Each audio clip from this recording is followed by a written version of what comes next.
Outdoor summer concerts are the absolute best. Sun-baked afternoons where it's just a party. Then as the sun goes down, the actual stage lighting starts to take effect. That's cool.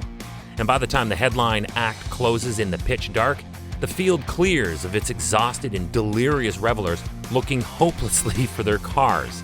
Hi, I'm Chris May, writer, producer, and host of This Day in Weather History, now in its second year from the Weather Network in Canada.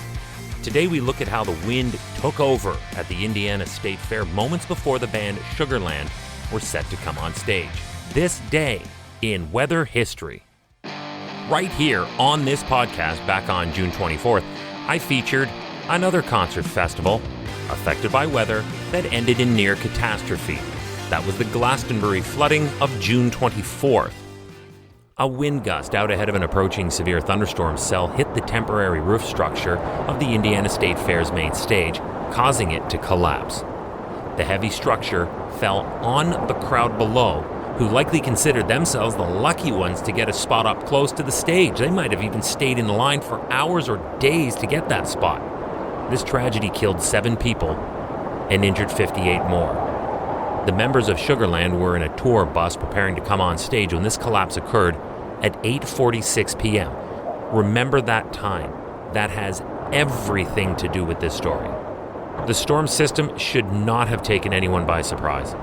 The National Weather Service had severe thunderstorm notices and warnings updating throughout the day and evening of the concert.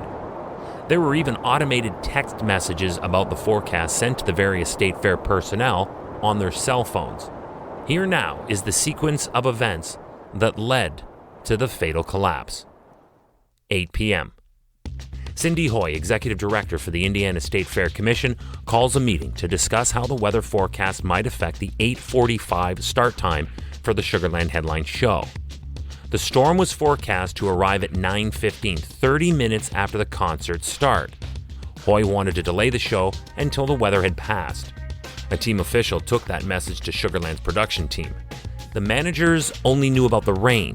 They did not know about the potential severity of the lightning, wind, and hail that were also expected. They decided to delay the start of the show just 5 minutes.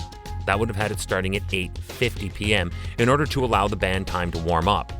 The band's management team said they preferred to go on with the show and only stop it if the weather conditions worsened. Director Hoy accepted the decision, assuming the band had the final say. Her reasoning was that with the storm set to pour over at 9:15 p.m., if it got so bad that they had to stop, there would still have been time for them to at least perform some of the show.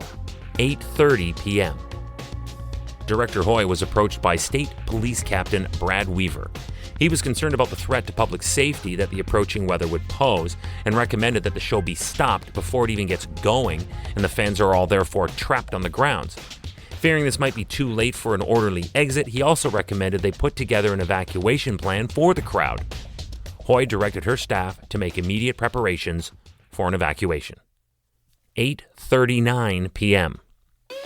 The National Weather Service issued a severe thunderstorm warning indicating that hail with a diameter of 25 millimeters or 1 inch was going to be accompanied by winds over 60 miles per hour, which is close to 100 kilometers per hour. This warning was not communicated to Executive Director Hoy or Captain Weaver, who were still anticipating the storm arriving at 9:15. 8:40 p.m. Director Hoy dictated a message to an announcer, who delivered it to the audience at 8:45 p.m. It was announced to the audience that a storm was approaching, but that the show would go on, beginning in 5 minutes. The MC also forwarded the team's evacuation plan and instructions in the event that the conditions got that bad.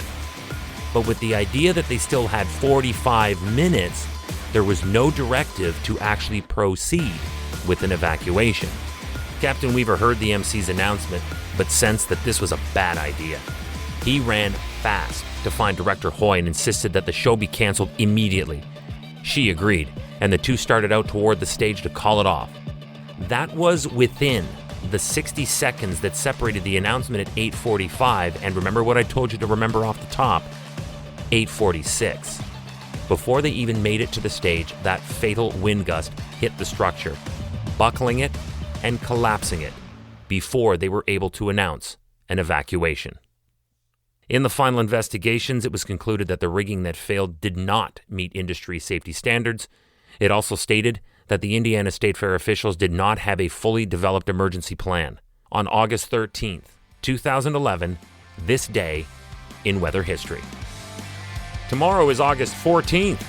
Was it a once-in-20,000-year storm? Could be. That's what they called it when on the 14th of August in 1975, there dropped a massive 170.8 millimeters of rain in less than 3 hours on the town of Hampstead in the UK. But 1 in 20,000 years? Let's decide that together when we look back on what happened this day in weather history with me, your host, Chris May.